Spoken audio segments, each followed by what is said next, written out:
Hello, good evening students.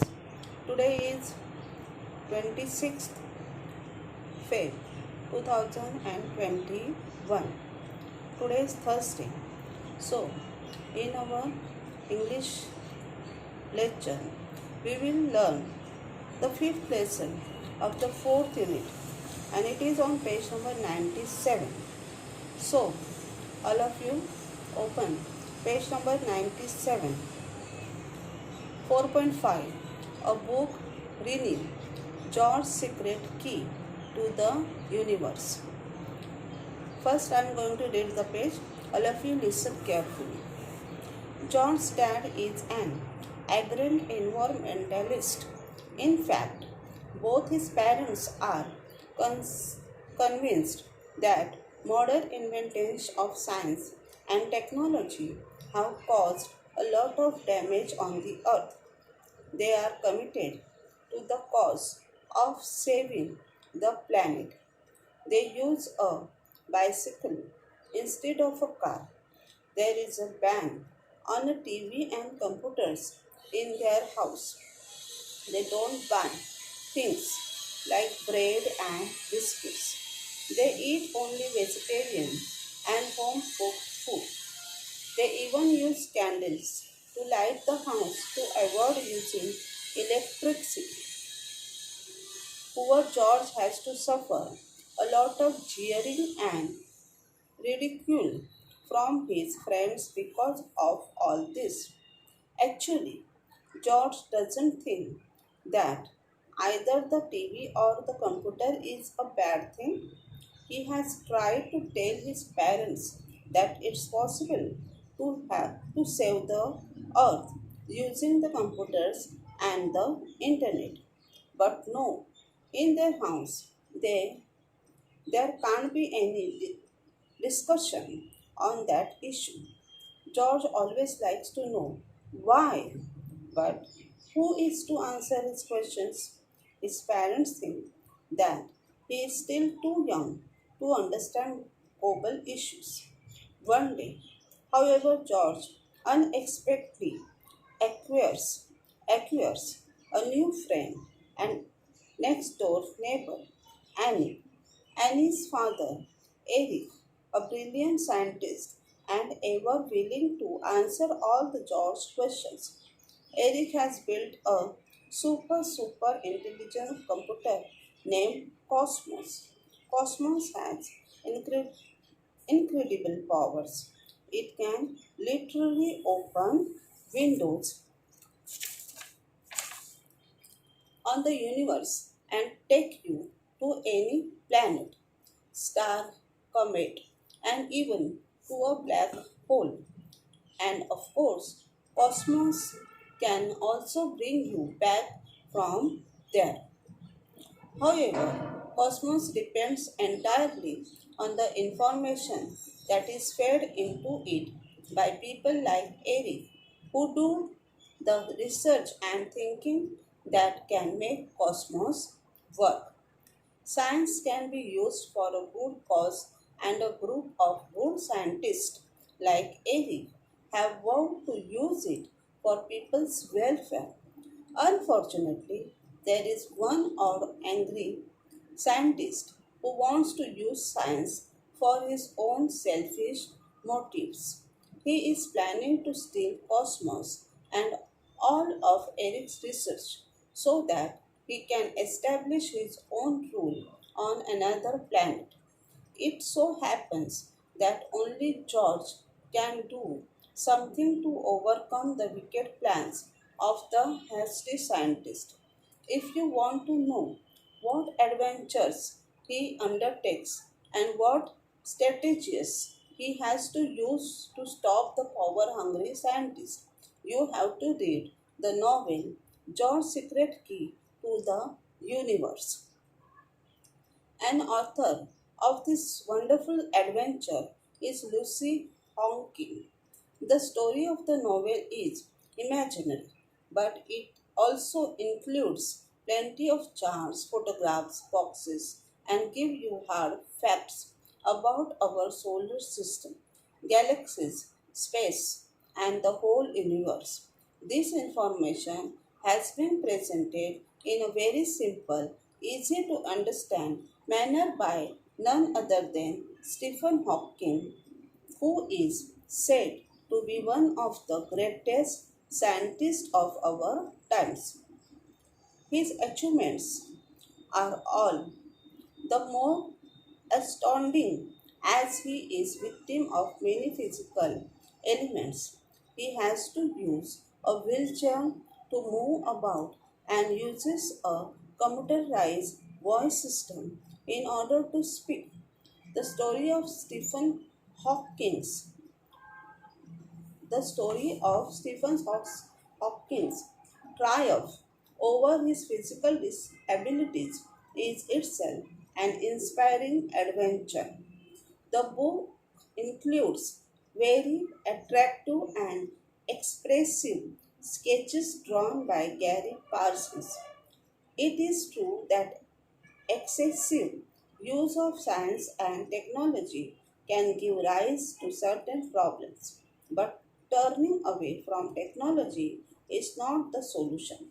That is why the Hawkins have given an important message in this book: more research, more studies, and a commitment to use them not for selfish gains but for the welfare of the entire living world. ह्या पटामध्ये आपल्याला पुस्तक परीक्षण शिकायचं आहे. A book renew म्हणजे पुस्तक परीक्षण असा त्याचा अर्थ आहे. आता पाठ मी वाचला त्यावेळेस बरेचसे शब्द तुमच्या लक्षात आले नसतील, कारण नवीन नवीन शब्द भरपूर आहेत आणि तसा पाहिला तर थोडासा कठीण पाठ आहे. George secret key to the universe. जॉर्जची universe म्हणजे ब्रह्मांडविषयी, जॉर्जची ब्रह्मांडाचे गूढ उकलणारी गुरुकिल्ली. या पाठात आपल्याला जॉर्ज नावाच्या मुलाची ब्रह्मांडाची गूढ उकलणारी गुरुकिल्ली पाहायची आहे. त्याला म्हटलेले आहे George secret key to the universe. आता हे एका पुस्तकाचं नाव आहे, George secret key to the universe, आणि त्या पुस्तकाचं परीक्षण आपल्याला पाहायचं आहे. चला तर सुरुवात करूया. George dad is an ardent environmentalist. जॉर्जचे बाबा जे होते ते एकदम ॲक्डेंट म्हणजे उत्साही, एन्व्हायरमेंटलिस्ट म्हणजे पर्यावरणवादी, पर्यावरणाचा विचार करणारे, पर्यावरणाला हानी न पोचवणारे, पर्यावरणाची सुरक्षा करणारे असे जॉर्जचे बाबा होते. In fact both his parents, तसे पाहिले तर त्याचे दोन्ही पालक म्हणजे आई आणि बाबा दोघेही are convinced that modern inventions of science. त्याचे आई बाबा दोघेही त्यांची खात्री पटली होती की आधुनिक जे शोध लागलेले आहेत, विज्ञानाचे जे आधुनिक शोध लागलेले आहेत आणि टेक्नॉलॉजी, विज्ञान आणि टेक्नॉलॉजी म्हणजे तंत्रज्ञान यांचे जे आधुनिक शोध लागलेले आहेत have caused a lot of damage on the अर्थ. त्या आधुनिक शोधामुळे आपल्या पृथ्वीचं भरपूर नुकसान होते अशी जॉर्जच्या आईबाबांची खात्री पटली होती की विज्ञान आणि तंत्रज्ञान यांच्या आधुनिक शोधामुळे आपल्या पृथ्वीची भरपूर हानी होत आहे. They are committed to cause of saving the planet. They are committed to the cause of saving the planet. त्यामुळे त्याच्या आईबाबांनी आपल्या पृथ्वीला किंवा आपल्या ग्रहाला वाचवण्याचं त्यांचं ध्येय होतं आणि ते त्यांनी आपल्या ग्रहाला, पृथ्वी ह्या ग्रहाला वाचवण्याच्या ध्येयासाठी स्वतःला वाहून घेतले होते. They use a bicycle instead of a car. जॉनचे आईबाबा कारऐवजी सायकल वापरत. कुठेही जायचं असेल तर ते सायकलने प्रवास करत. There is ban on T V and computers in their house. त्यांच्या घरामध्ये टी व्ही आणि कम्प्युटरला म्हणजे संगणकाला बंदी होती. त्यांच्या घरात टी व्हीही नव्हता आणि संगणकही नव्हता. आणि ते मुद्दाम आणायचे नाहीत, कारण टी व्ही, संगणक हे विज्ञान आणि तंत्रज्ञानामध्ये झालेल्या वेगवेगळ्या शोधातून निर्माण झालेले आहेत आणि त्या शोधामुळे आपल्या पृथ्वीची भरपूर हानी होते असं जॉर्जच्या आईबाबांचा समज होता. त्यामुळे त्यांनी त्यांच्या घरात टी व्ही, कम्प्युटर घेतलेला नव्हता. They don't buy things like bread and biscuits. त्याचप्रमाणे जॉर्जचे आईबाबा पाव, बिस्किट्स अशा वस्तू विकत घेत नसत आणि खाती नसत. They eat only vegetarian and home cooked food. त्याचे आईबाबा घरात नेहमी शाकाहारी भोजन करायचे आणि ते शाकाहारी भोजन जे घरात शिजवलेले असायचे, म्हणजे बाहेरचं अन्न ते खात नसत. They even use candles to light the house to avoid using electricity. आणि घरात संध्याकाळी काळोख झाल्यानंतर उजेड पाडण्यासाठी त्याचे आईबाबा मेणबत्ती वापरत आणि ते विजेचा वापर करणे टाळत, म्हणजे विजेची लाईट, पंखेही त्यांच्या घरात नव्हते. Poor George has to suffer a lot of jeering and ridicule from his friends because of all this. आता जॉर्ज हा छोटा होता, तुमच्या एवढा शाळेत जाणारा, आणि जॉर्जच्या शेजारी राहणाऱ्या सर्व मित्रांना, त्याच्या शाळेतल्या सर्व मित्रांना माहीत होते की त्याचे आईबाबा कसे आहेत. त्याचे आईबाबा विज्ञान आणि तंत्रज्ञानात झालेल्या वेगवेगळ्या शोधामुळे पृथ्वीची हानी होती असे मानणारे आहेत. त्यामुळे ते कार न वापरता सायकल वापरतात. ते पाव, बिस्किट खात नाही, फक्त घरात शिजवलेला शाकाहारी भोजन ते करतात.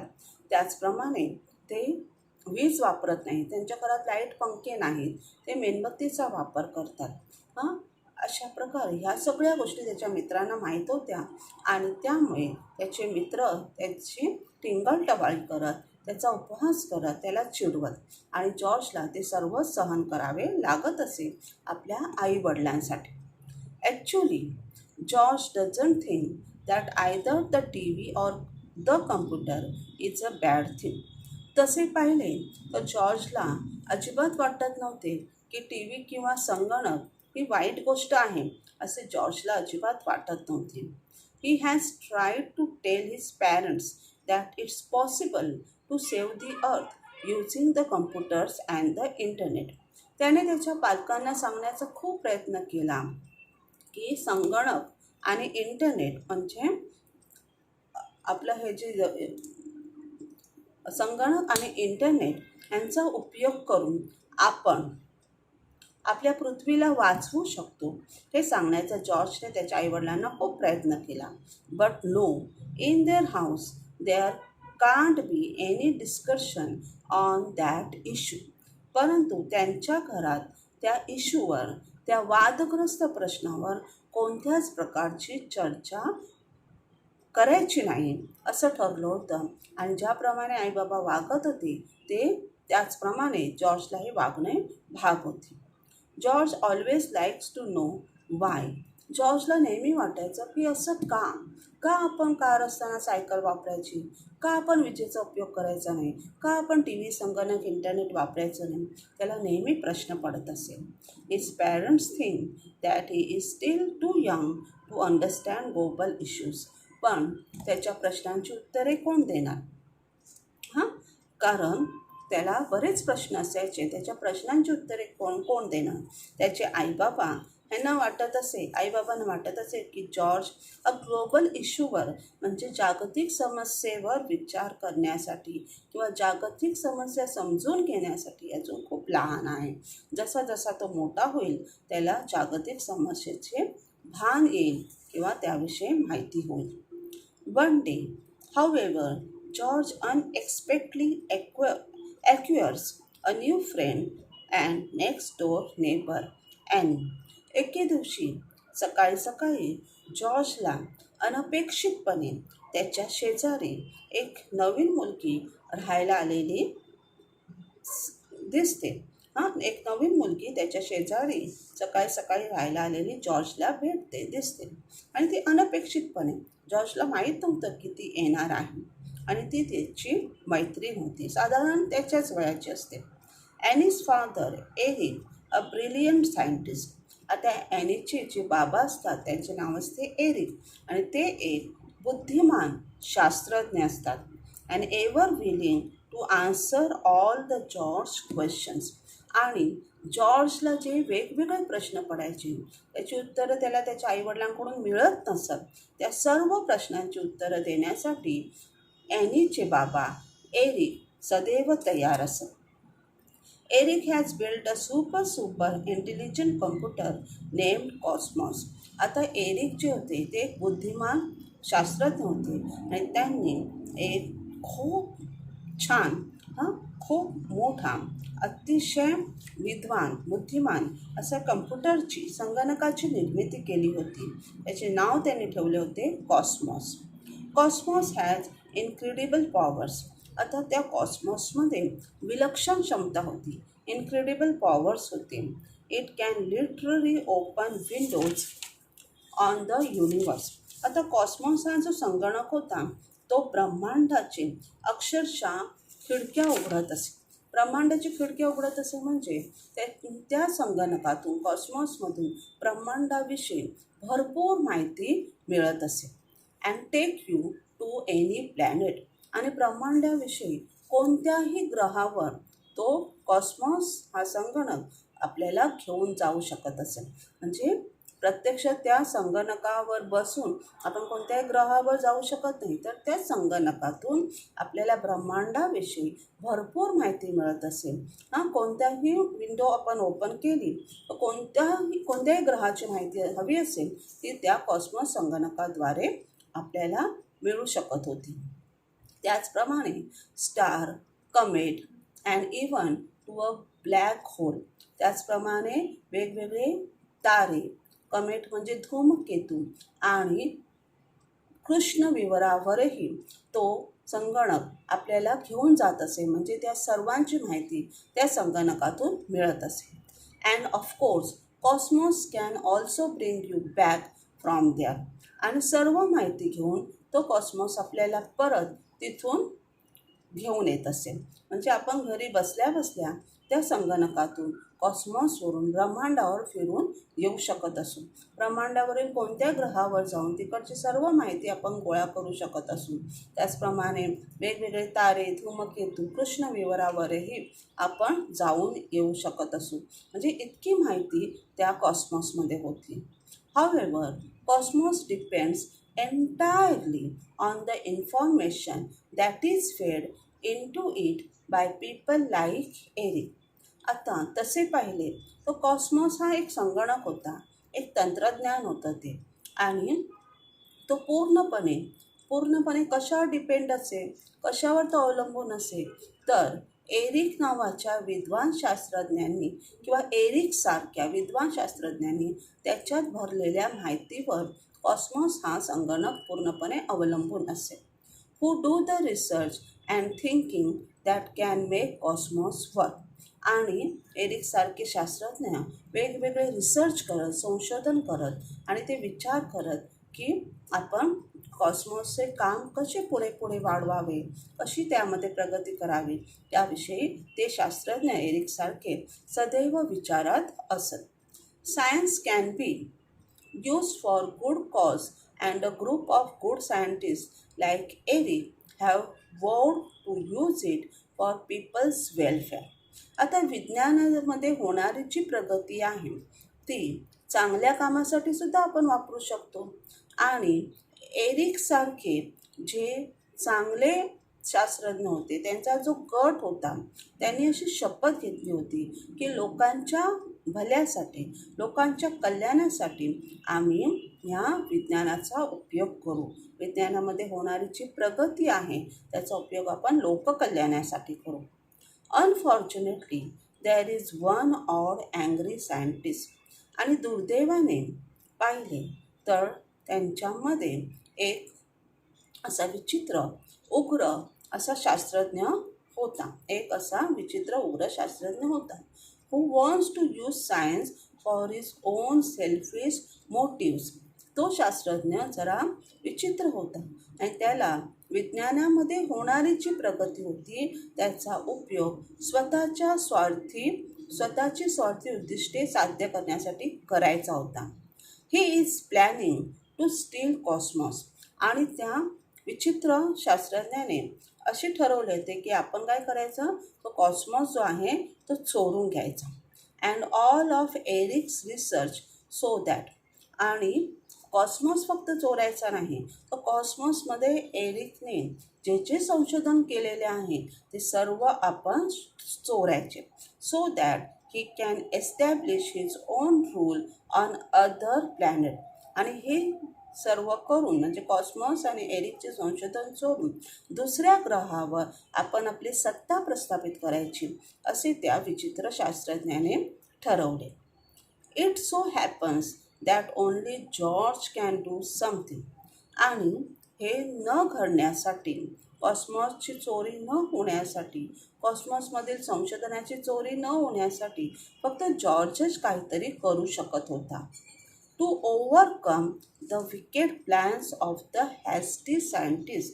तो जो उपद्रवी शास्त्रज्ञ होता त्याच्या दृष्ट योजना हाणून पाडण्यासाठी, त्यावर मात करण्यासाठी फक्त जॉर्जच काहीतरी करू शकत होता. If you want to know what adventures he undertakes. जर तुम्हाला मुलांनो जाणून घ्यायचे असेल की जॉर्जने कोणकोणती ॲडव्हेंटेजेस, कोणकोणती साहसे जॉर्ज करतो, and what strategies he has to use to stop the power hungry scientist. आणि त्या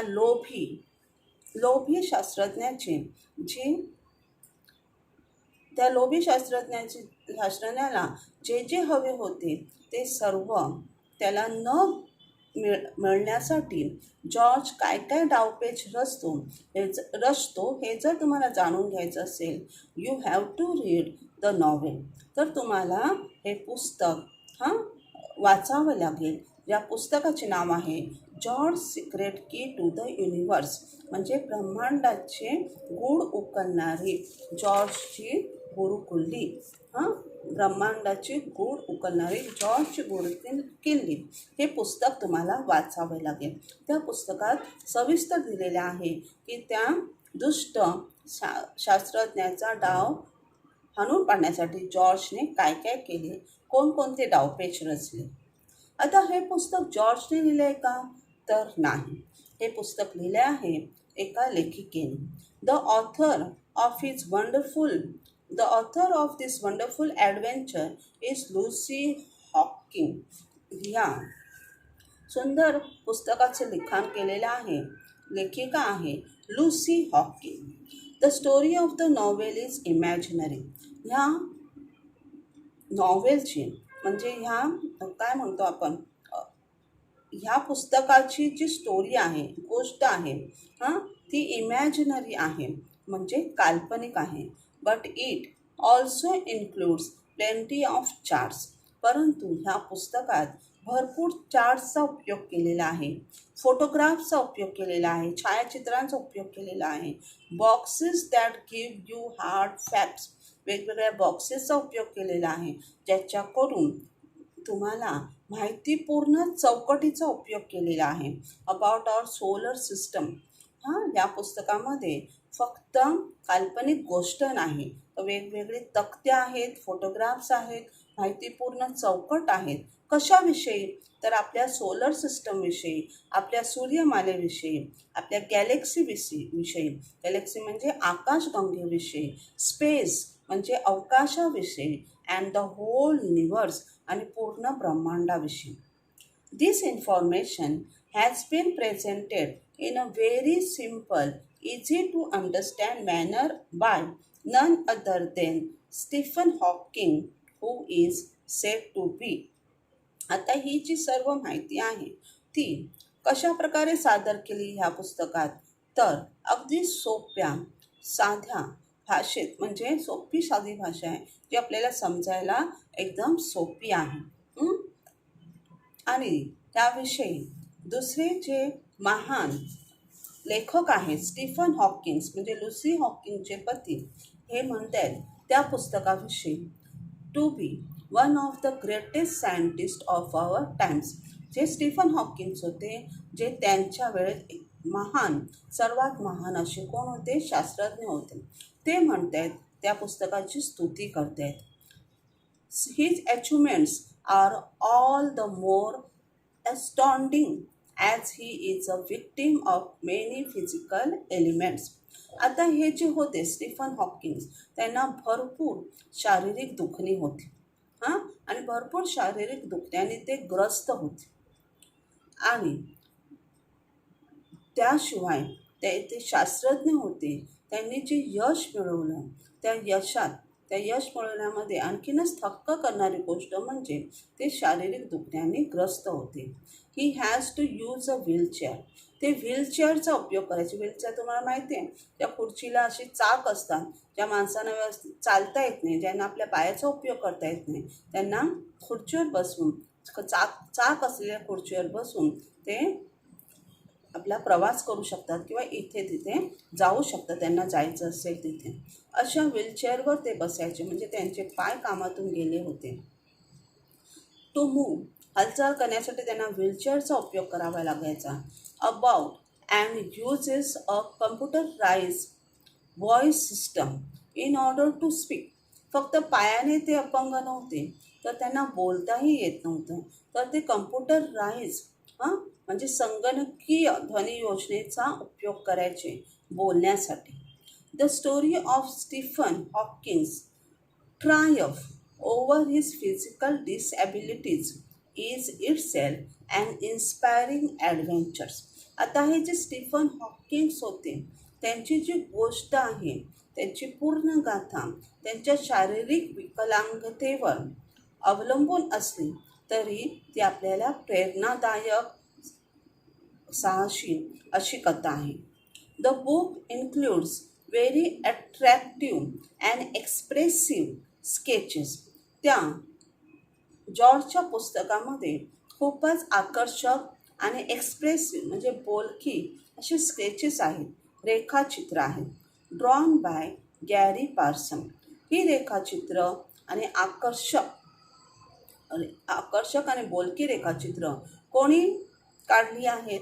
तर गॅरी पार्सनने. It is true that excessive use of science आणि विज्ञानाचा अत्याधिक म्हणजे खूप उपयोग करणे अँड टेक्नॉलॉजी, विज्ञान आणि तंत्रज्ञान यांचा अतिवापर करणे can give rise to certain problems. विज्ञान आणि तंत्रज्ञानाच्या अतिवापराने खूप समस्या निर्माण होऊ शकतात, हे अगदी खरे आहे. But turning away from technology is not the solution. विज्ञान आणि तंत्रज्ञान यांच्या अतिवापराने भरपूर समस्या निर्माण होतात, हे जरी खरे असले तरी विज्ञान आणि तंत्रज्ञान यांच्यापासून दूर पळणे हा त्यावरचा उपाय नाही. That is why the Hawkins have given an important message in this book. त्यामुळेच लुसी हॉकिन्सने ह्या पुस्तकात आपल्याला अतिशय महत्त्वाचा असा संदेश दिलेला आहे. More research, more studies and commitment to use them not for selfish gains. म्हणजे आपण जर खूप संशोधन केले, खूप अभ्यास केला आणि आपण त्याचा